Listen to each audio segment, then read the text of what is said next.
everybody. I am Andrea Nett, and I'm here with a good friend, Camille Walker, tonight. And welcome to Building Community. So, Camille is an experienced lawyer, and she's worked in several different areas in her practice, including entrepreneurship, personal development. But in the practice, she helps with financial restructuring, probate, all kinds of stuff. But she's also a mentor, and she really helps people align their professional goals with their personal goals and really overcome some emotional issues they might be having about their belief systems, about what they can achieve. And, so she helps them with that so that they can really step up and hit those goals. So please help me welcome Camille Walker. Hi. Wow. Hi. Thank you so much for having me. Andre, it's a privilege to be here. Yeah, Well, love I don't think talking I to did you you. service in that introduction because you're a woman of many trades. So we've been involved in on other platforms together, so we know each other. So we've had numerous conversations about why you're trying to help people and your thoughts around financial planning and stuff like that. So I want you to share a little bit about what that was like, you know, being in the law department and really seeing that people were still struggling with finances and a lot of it is that self-belief, that those emotional barriers that they have to this is what I want, but I don't know how to get there. And you really aligning that personal development aspect and helping them achieve that. Yeah, it's interesting when you get to be involved in people's lives. So in law, people are coming in with a problem, and most of the time, the problems stem from some level of loss, right? Some they were either lost a job or lost their health or they lost a spouse, and so that was that precipitating event. And in seeing that, it causes a it's pretty traumatic, right? When Mm, you have that kind of loss. And so as I began to observe people and they come on in, I tell them, okay, drop your problem off with me. We'll help you with your problem. And they'd move on. But what I observed is even when they moved on, there was still that residual of I just went through a loss. And so it caused scarcity and I'm afraid I'm going to lose my job. Um, just those kind of issues are kind of, we don't think about them, but we're navigating those uncertain things all the time, mm, right? The economy, right? Are things up? Are things going down? Look at your 401k. I mean, everything. So the number one stress in at least America, and I would probably venture to say most places, is financial concerns. So that's how I got involved in this. So, but I didn't realize that at the time, a lot of people later on, when they decide they want to go in business, those are the times that those issues kind of resurface for you. When you're, absolutely. yeah, when you're getting a paycheck every 2 weeks, not so much.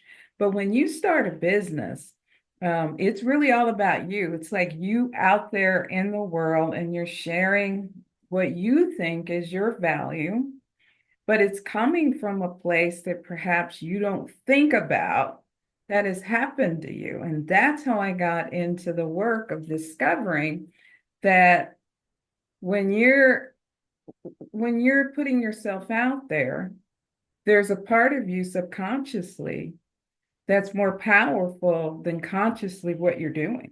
So think about that. I say I want to say be a coach, or I want to be a speaker, or whatever you decide you want to be, then there's a part of you that wants that, and that's your desire. But there's a part of you with a belief system that says that's not possible, or I'm not enough, or you've come from a place of all of this starts when you're a child. We don't realize it, but from the age of 0 to about 9 or 10, we're sponges, right? So we're Mm, walking around little people, and everything that's going on in our household that our parents are going through, it gets filed away in terms of the emotions around the household.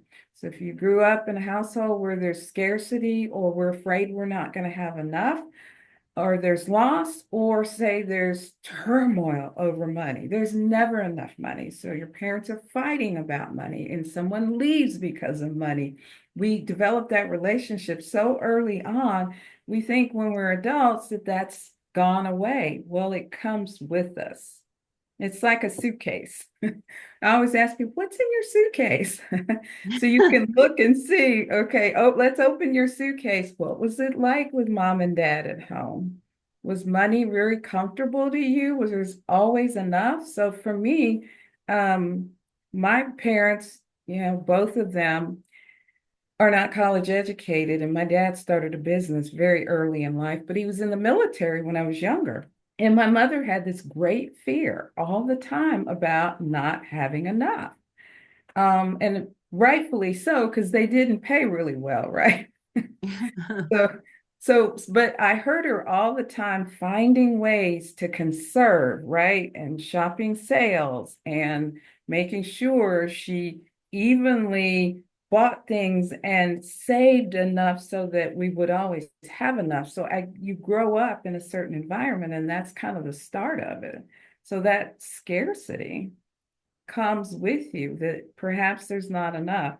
And then you go to school and you've got teachers, you've got religious leaders, you've got influencers that you don't really realize that you're picking up on the environment of, am I enough, right? Yeah.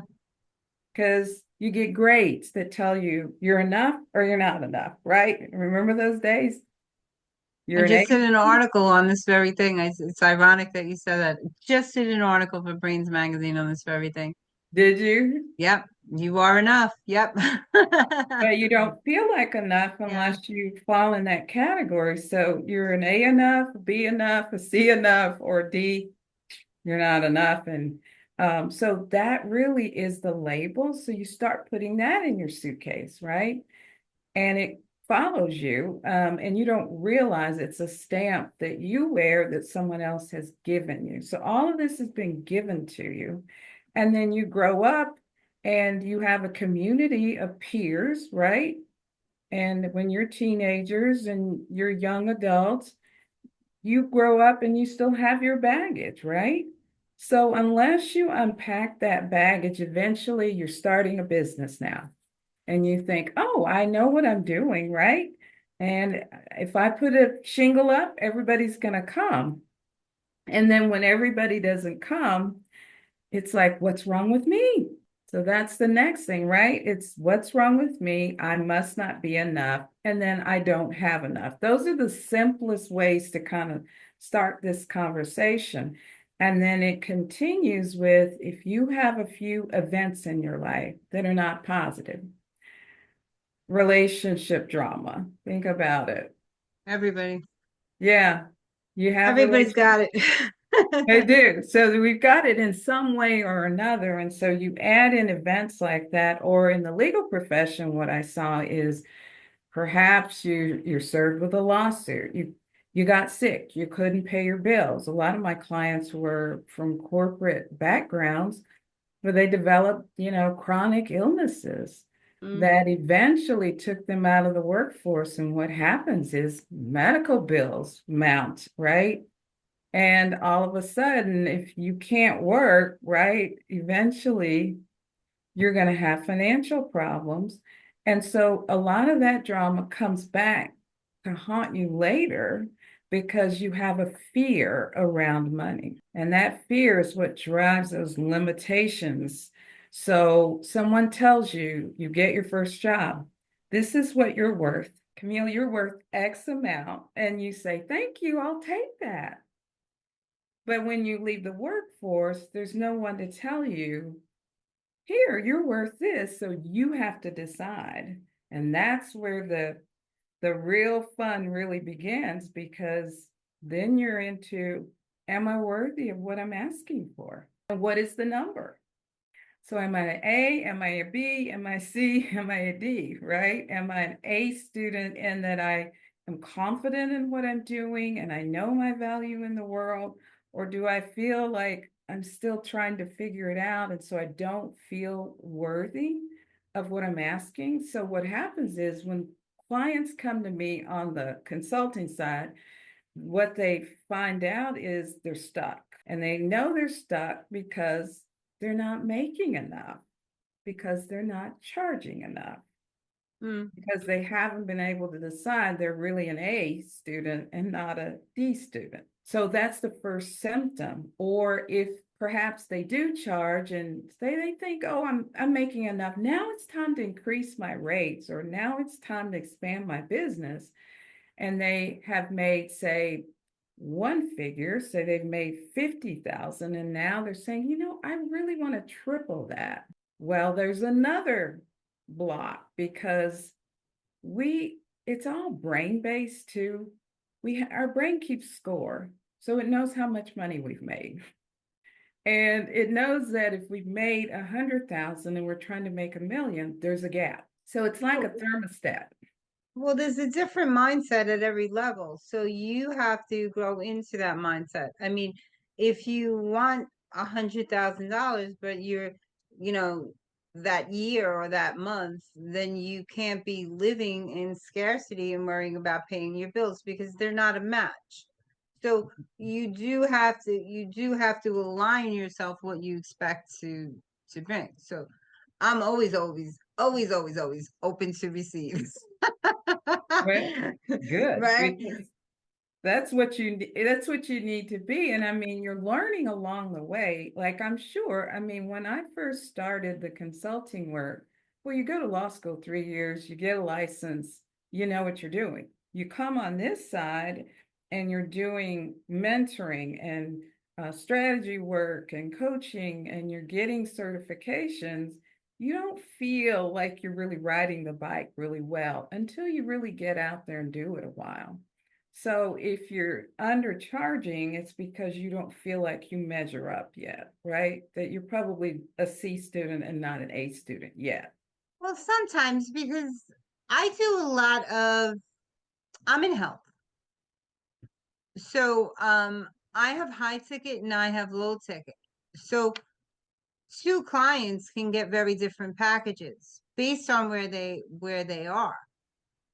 I don't want finances to be the reason why someone can't get healthy. Mm-hmm. So they have to give me a better reason than that because I could always come down on my price, but they got to be all in for me to do that, right?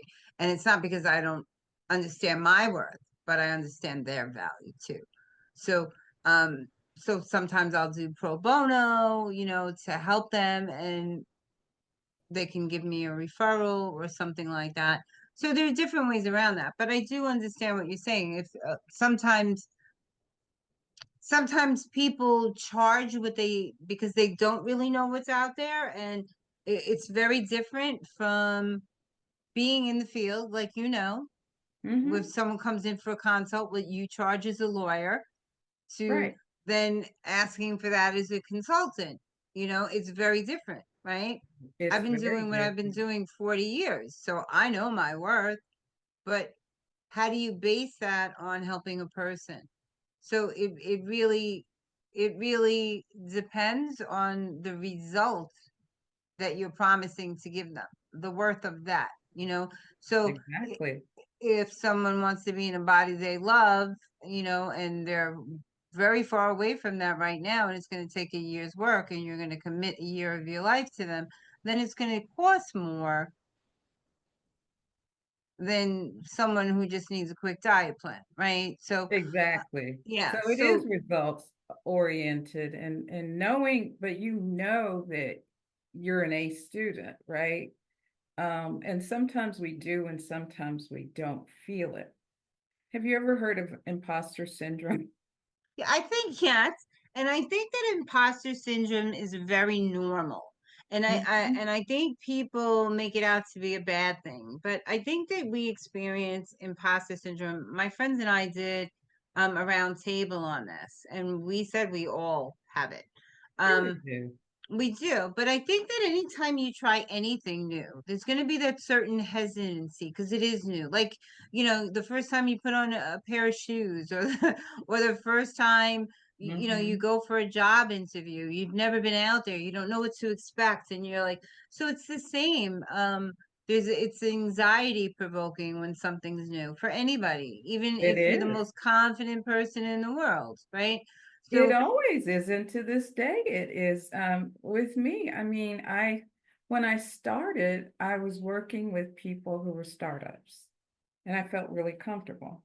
And one day a lady came in and she told me she wanted to work with me. And at the time she said, I make $700,000 a year as a luxury photographer. And I went, yeah, I would have said okay. I'm in the wrong business. Well, I was Where like, do I okay, sign? yeah, but she wanted me to help her and she was stuck. So I really had to rethink like, okay, am I the person to help this person? I've been helping beginners, right?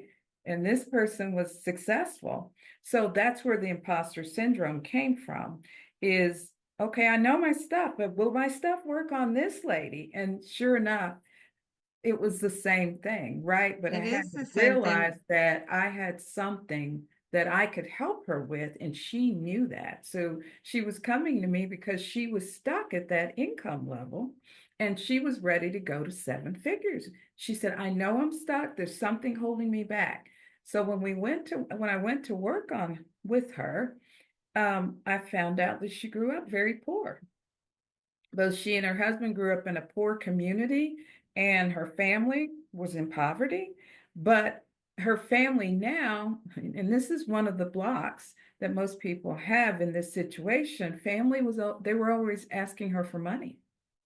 So she had a lot of guilt around her success. That was holding her back. So it wasn't her belief systems about herself. Most of this was what she had experienced in her life. And so as a result, and she had worked as a radiologist, assistant, something of like that. So the salary she was making right at the hospital was totally different from 700,000. So we did have to, what I call, um, grow her into not 1.0, but her identity had to go to 7.0 to Yeah. really hold that. Or the next step is you're going to lose it because you'll sabotage yourself if you don't have the identity to hold that value. And she didn't, but she was smart enough to recognize it. So, first we had to, and I have what I call the limitless abundance breakthrough system. And the first thing I do is actually release what's there subconsciously. So many times it's not what we think it is, it's something in our past, those things that I talked about. Um, she had a parent that was not very nice to her. So she had an identity problem based on that. There were wounds, right? When you Mm. live in an abusive situation, you have wounds that will mess with your sense of worthiness. So once we were able to release, that's the first step. The second step was really removing the emotions attached to that belief of I'm not enough, I'm not worthy, I feel guilty. Those emotions attached were holding those beliefs in place. So once we were able to do that, I call it remove at that point, then we were able to come back and what I call replace and renew your mind to a new level of truth. And then it's not about what you think you are, it's what you believe you are. Yeah. You can retrain your brain to believe anything. It doesn't know the difference between truth and lie. Right. But you do have to reconfirm it. So, do you know who Mary Morrissey is? Yes, definitely. Yeah, I worked with Mary. So, she had this thing where she would tell you, if you found yourself in that negativity, like, I'll never amount to anything, to add up until now to at the end of everything up until now, like, but now I can. So Exactly. to change it around, yeah, she was powerful. I love Mary. So, you can really, you know, I've been around for a really long time. So a lot of things that I hear now out there online, they come from people before, like 50 years Hmm. ago, 100 years ago. People are quoting people like Mary Morrissey and calling it their own. But I was around for those original people. I'm dating myself, but I remember them well. So um and I had to use a lot of that with me because like I said, everybody does feel that imposter syndrome. Even even though my business is not new, every time I add something different, I'll say to myself, can I really do this with all this other stuff I'm doing? Hmm. Have I lost my mind? and I'll Right. say, and then I'll say, yes, I can do it, you know? But then I have to get into that feeling of it's not that bad. I can do it. It's absolutely manageable, right? Um, so and that's what every new thing that I enter into, my friends go through the same thing. And I think that's at any level of your business. I mean, my business certainly isn't where I want it to be yet, you know? Um, because I'm managing so many other things, Hmm. right? And for me, I'm what you call an omni marketer. I do build everything at the same time, Hmm. right? And then step back and say, look what I've done.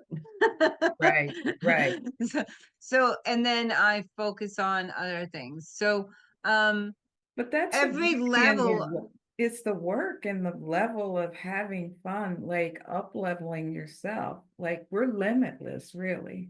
but Um, it is about that, and it's about really understanding that there really are no limits. True story, Camille. When I've always wanted to write, you know, always wanted to write. And I'm doing a book now that talks about some of the things you're talking about. Um, but me having to let things go so I could heal. But like those traumas you're talking about, mine were different kinds of traumas, right? Um, but letting them go, not for them, for me. And I know that like when I first came online, I was like, this is nothing like my bedside nursing or all the people I help, you know? And I had saved like, I mean, I had worked with, and there was at least a 500,000 people walking around because of me. And you have to change your message to this and you have to do this. And I said, but why? Why can't I just be me? Right.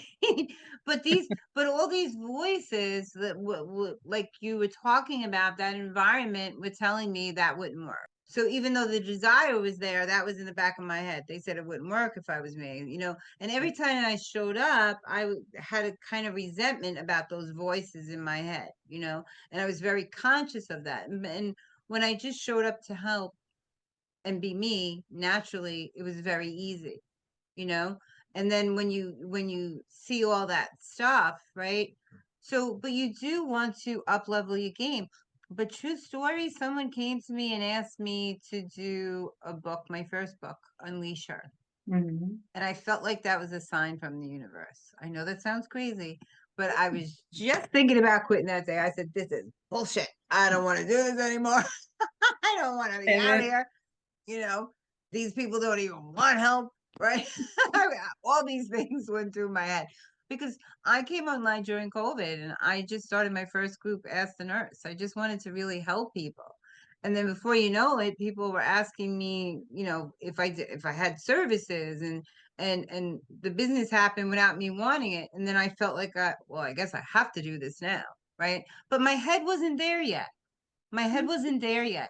And yeah, then around that came a lot of frustration. So when you were talking about up leveling and going through that at different times, my brain wasn't in that business mode yet, right? right. So I still hadn't come to that realization internally, like, wow, I'm really going to do this shit, right? And Exactly. I so call that I, alignment. That's just yeah, really alignment.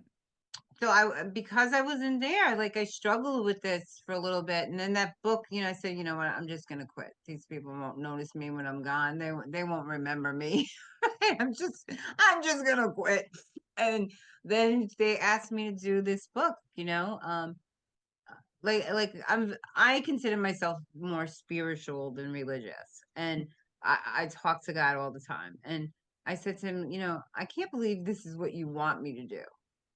because this is just not working out well for me. Like I was trying to justify, are you just sure you need me to do this?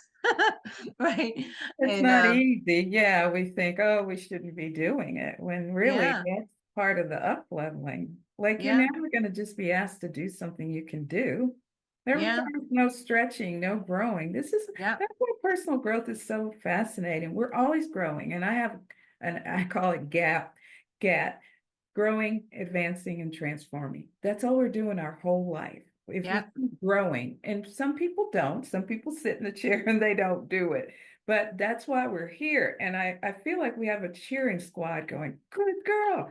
You don't want to do it? You want to have a temper tantrum? Okay, I'll just send you somebody to show you. I want you to keep doing it. yeah, yes, yes. And that was that book for me. Like I felt like it was a personal message, like let it go. Like I was holding on to something. And I felt like God was like saying, let it go. Just let Exactly. it go. Well, he And I said, was like, okay, I heard you. So I, and when you hear that, like for me, he's had to push me out on stage. So my story is, I mean, I'm a really big introvert growing up, the kind of kid that stands behind her mother and just doesn't say a word. mm, And then I grew up with a contrasting sister who just never, ever shut her mouth for any mm, reason. She was an entertainer. She was always out there. And so I could continue to hide. Well, as you go on through life and you realize at some point you can no longer hide.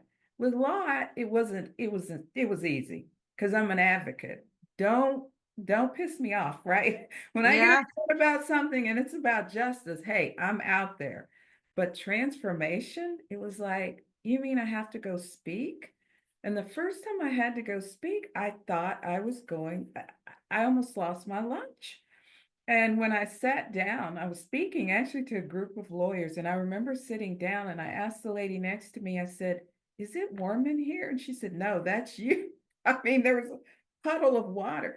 So having to shave off that personality, and also growing up, it wasn't safe to be me. It wasn't safe to be shy. It wasn't safe, right, to be that personality. So I got teased about it. And so when you go through life with that and not realizing you have it, it becomes a block. yes, So what was happening is I wasn't getting out there, and wasn't putting myself out there for fear, right, that I wasn't enough. So the traumatic event came, in fifth grade when this girl decided she didn't like me at all. And she decided she was going to do something about it.